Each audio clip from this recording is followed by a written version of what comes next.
और रायपुर से इस वक्त की बड़ी खबर, बीजेपी में शुरू हुआ बैठकों का दौर। प्रदेश प्रभारी टी पुरंदेश्वरी बैठक ले रही हैं। राष्ट्रीय सह संगठन मंत्री शिव प्रकाश समेत कई नेता मौजूद।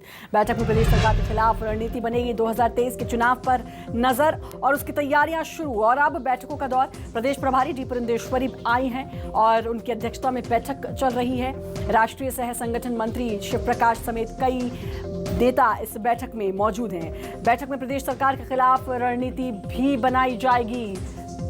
प्रदेश अध्यक्ष विष्णुदेव साय समेत कई आला नेता मौजूद हैं। आशीष तिवारी, स्टेट ब्यूरो हेड, हमारे साथ जुड़ चुके हैं। आशीष, अहम बैठक कही जाएगा इसको, क्योंकि 2023 अब बहुत दूर नहीं है। यही समय है जब से तैयारियों में जुट जाना चाहिए और अब लगता है बीजेपी पूरी तरीके से मुस्तैद हो चुकी है। देखिए, बिल्कुल मुस्तैदी नजर आ रही है और जिस तरीके से तीनों ही प्रभारी पहली मर्तबा कहा जाए एक तरीके से एक्चुअल मीटिंग, अब तक तो वर्चुअल मीटिंग में कनेक्शन हो पाता था, कनेक्ट हो पाते थे, लेकिन एक्चुअल मीटिंग बीजेपी की हो रही है, जिसमें न केवल मोर्चा प्रकोष्ठों जो बीजेपी की जो दीगर विभाग हैं उसकी बैठकें हो रही हैं, बल्कि इस 2 दिवसीय बैठक में कोर ग्रुप प्रदेश पदाधिकारियों की भी बैठक होगी कल। आज मोर्चा प्रकोष्ठों की अहम बैठक चल रही है और कोशिश इस बात को लेकर की जा रही है, जिस तरीके से इनपुट्स निकलकर सामने आ रहे हैं कि सरकार के खिलाफ रणनीति किस तरीके से तैयार की जाए। 2.5 साल का वक्त बीत चुका है और इन 2.5 सालों में बीजेपी बतौर विपक्षी पार्टी जमीन पर कोई बड़ी भूमिका का निर्वहन करी हो ऐसा नजर नहीं आता। ऐसे में अब आला जो नेता हैं बीजेपी के, उनकी नजर छत्तीसगढ़ के संगठन को मजबूत किए जाने को लेकर है।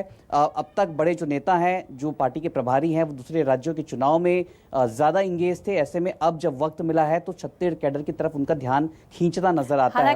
हालांकि आशीष, हम बात करें पिछले कुछ समय से बीजेपी लगातार बड़ी अच्छी भूमिका अपनी विपक्ष के तौर पर बना रही है, लगातार कई मुद्दों पर सरकार को घेर रही है। खैर, ये तो पहले से तैयारी अब चल रही है। अब लगता है प्रदेश प्रभारी जरूर कुछ ना कुछ टिप्स ऐसे देंगी जिससे रणनीति बनाई गई होगी और इस रणनीति को मजबूत तरीके से मैदान पर उतारा जाएगा ताकि सरकार को घेरा जा सके।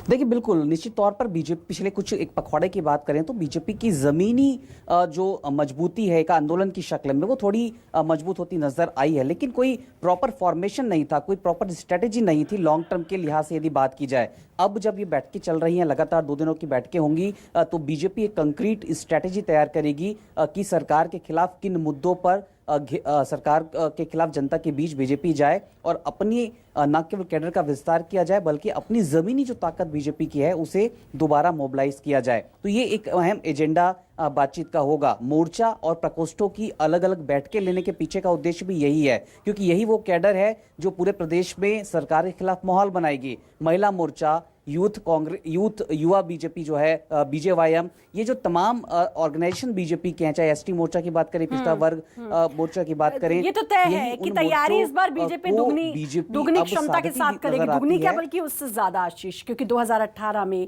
बीजेपी को मुंह की खानी पड़ी। जो एक कॉन्फिडेंस था 15 सालों तक सरकार में रहने का, सत्ता में रहने का, वो कॉन्फिडेंस ओवर कॉन्फिडेंस बना और चकनाचूर हुआ 2018 के चुनाव में। अब 2023 में ऐसा ना हो, इसके लिए जाहिर है कि अपनी दुगनी तिगुनी क्षमता से बीजेपी अब पूरी तैयारी करेगी ताकि 2023 के चुनाव में बीजेपी का पलड़ा भारी रहे। खैर, वो तो वक्त ही बताएगा जनता किसे चुनती है। शुक्रिया आपका आशीष तमाम जानकारी देने के लिए।